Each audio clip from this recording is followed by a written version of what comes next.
I don't remember the first time I stopped talking. Maybe it was the day my mum rolled her eyes when I tried to tell her I was sad. Or maybe it was when my dad said, "You're too dramatic." Nobody wants to hear that. Either way, silence became safer than the truth. My parents were what people called successful, a beautiful home, perfect smiles. The kind of family everyone admired from afar. But when you grow up with narcissistic parents, you learn quickly that image is everything. Happiness isn't something you feel, it's something you perform. I was the trophy child. Straight A's, polite, quiet, well-dressed, the kind of daughter they could show off at church or family dinners. But inside, I felt like a ghost. Every single one of my achievements belonged to them. Every mistake was a personal attack on them. When I brought home a second-place medal from a competition, my mum didn't say, "Good job." She asked, "Who got first?" When I cried after being bullied at school, my dad just sighed and said, "You're making us look weak." It wasn't that they didn't love Tess, that they only loved the version of me that made them look good. I learned early on how to read their moods like a survival guide. My mother's anger came like a sudden thunderstorm, loud, dramatic, but gone just as fast.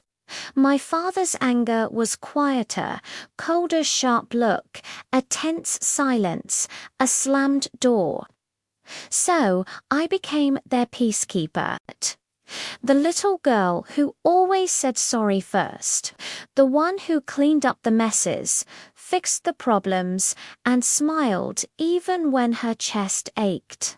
Because in our house, sorry wasn't about being wrong, it meant survival. When I turned 18, I thought freedom would be simple.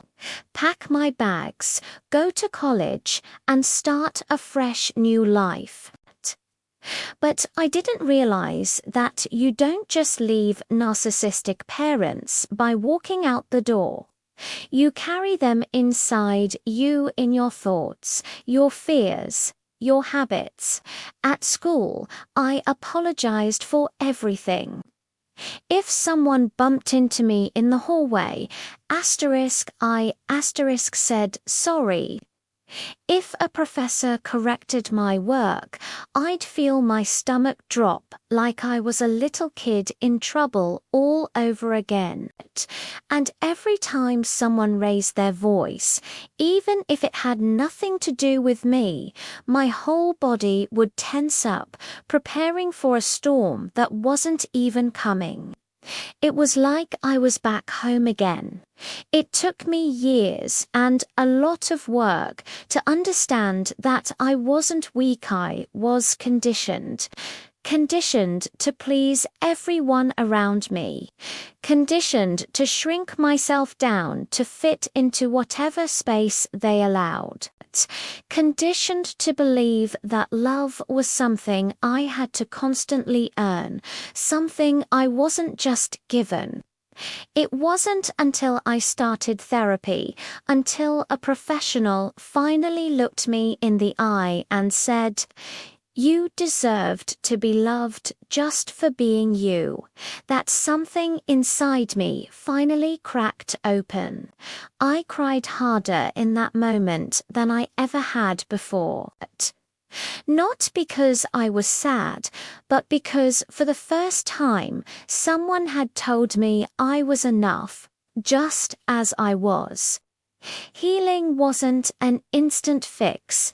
It came in pieces, in small, trembling moments of courage.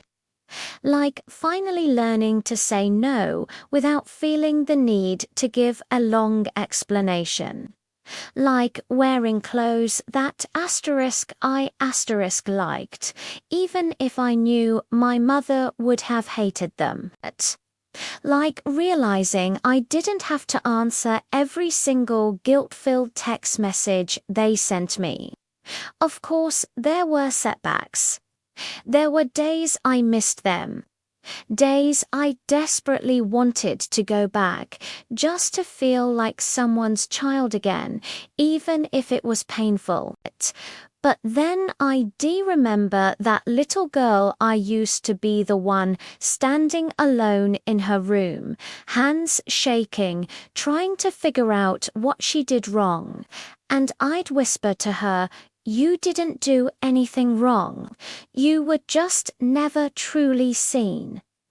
The last time I saw my parents, my mother told me, "You've changed. You used to be so sweet." And I smiled, just a little, because she was right. I had changed. To her, sweet meant submissive. Now, sweet means being kind to myself. My father told me, "Don't forget who raised you." And I calmly replied, "I haven't. That's why I'm doing things differently now." He didn't like that. But for the very first time in my life, their disappointment didn't destroy me. Now, years later, I've learned to breathe without fear, to speak my mind without my voice trembling, to love without the heavy weight of guilt. Some nights I still feel that old, familiar ache, the one that whispers, "You're ungrateful. You're a bad daughter." But then I remind myself, leaving people who hurt you isn't betrayal, it's self-respect and real. True love shouldn't cost you your voice. If you're listening to this and you grew up like I did, always walking on eggshells, always chasing an approval that never came, I want you to hear this loud and clear. You are not difficult. You are not too sensitive. And you are not broken. You were raised by people who needed mirrors, not children. But you don't have to be their reflection anymore. You can break the cycle. You can build a life that is full of peace, even if they never understand it. And one day, when you finally take that long, shaky breath of freedom, you'll realize something beautiful. You were never asking for too much. You were just asking the wrong people. Thank you so much for listening to my story. If this resonated with you, please consider subscribing for more content like this. And remember to be kind to yourself today. You deserve it.